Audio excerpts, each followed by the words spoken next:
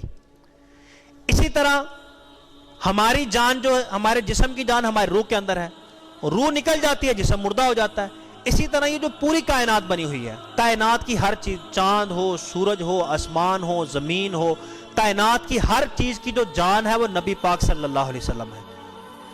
تو جب جس چیز کی جو جان نکالی جائے وہ مردہ ہو جاتی ہے، گھڑی سے سیل نکالے جائے تو مردہ ہو جاتی ہے۔ اسی طرح جو روح کائنات تھی، کائنات کی روح جب نکلی تو کائنات مردہ ہو گئی، کائنات رک گئی۔ اب پتہ نہیں وہاں پہ کروڑوں سال لگے، لاکھوں سال لگے یا اربوں سال لگے، نبی پاک صلی اللہ علیہ وسلم نے سیر کی، کائنات وہیں تک رکی رہی، نظام عالم معطل رہا۔ اچھا پھر کوئی یہ کہتا ہے کہ پھر براق کس طرح چل رہا تھا، پھر جبریل امین کس طرح چل رہا تھا، پھر انبیاء کس طرح امامت کے لیے وہاں پہ نماز کے لیے حاضر ہو رہے تھے؟ تو اس کا جواب علماء نے یہ دیا ہے کہ جس چیز کو نبی کے معراج کے ساتھ نسبت تھی، اللہ عز و جل نے اس چیز کے اندر جان ڈال دی تھی، باقی ہر چیز کے اندر سے اللہ نے جان نکال لی تھی۔ جس چیز کی نسبت نبی کے معراج کے ساتھ تھی اس چیز کے اندر جان ڈال دی تھی، باقی کائنات کی ہر چیز سے جان نکال لی تھی، کیونکہ اللہ تعالی علیہ وسلم روح کائنات تھے۔ جب کائنات کی روح نکلی تو کائنات رک گئی، تو جب رک گئی تو بے شک وہاں پہ اربوں سال لگے ہوں، جب کائنات کے اندر واپس آئے تو کائنات پھر چل پڑی۔ یہی وجہ تھی جب گئے تھے اور پھر جب واپس آئے تھے تو بستر بھی اسی طرح گرم تھا، پانی بھی چل رہا تھا، کنڈی بھی ہل رہی تھی اور ٹہنی بھی ٹہل رہی تھی۔ تو یہ نبی پاک صلی اللہ تعالی علیہ وسلم نے یہ وہاں پہ مشاہدے کیے، تو یہ آپ کے معراج تھی۔ تو یہ لیلن قرآن نے کہا کہ رات کے مختصر سے حصے کے اندر یہ کام ہوا۔ اب اگر کسی مسلمان کے دل کے اندر یہ وسوسہ آتا ہے تو پھر قرآن کی آیت کا انکار لازم آتا ہے، ایمان خطرے میں پڑتا ہے۔ ہمارا کام ہے ماننا۔ یہ اتنے طویل سفر، لاکھوں میل کا سفر نبی پاک صلی اللہ تعالی وسلم نے سیکنڈوں سے پہلے کر لیا۔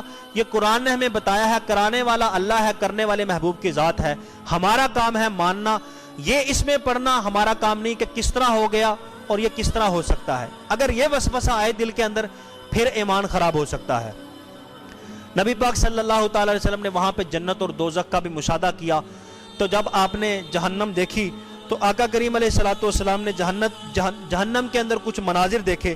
حضور علیہ الصلوۃ والسلام نے وہاں دیکھا کچھ لوگ ہیں جو وہاں پہ مردے میتیں پڑی ہوئی ہیں، ان کا گوشت کھا رہے ہیں۔ نبی پاک نے پوچھا یہ کون ہے؟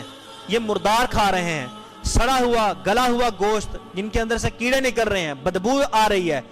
تازہ گوشت پڑا ہے ان کو چھوڑ کے وہ بدبودار گوشت کھا رہے ہیں۔ یا رسول اللہ صلی اللہ تعالی وسلم، آپ کے وہ بدبخت امتی ہیں جو مسلمانوں کی غیبتیں کرتے ہیں۔ تو بتائیں 2 منٹ کی ٹیلی فون کی گفتگو ہو یا ہماری آپس کی محفل ہو یا بیٹھک ہو، تو کتنی ہم گننا چاہیں تو کتنی وہاں پہ ہمارے غیبتیں ہوتی ہیں۔ غیبت یہ ہوتی ہے مسلمان کے اندر کوئی برائی پائی جائے، پیٹ کے پیچھے سے وہ برائی بیان کرنا کہ اس کو اگر پتہ چلے تو برا لگ جائے، اس کو کہتے ہیں غیبت۔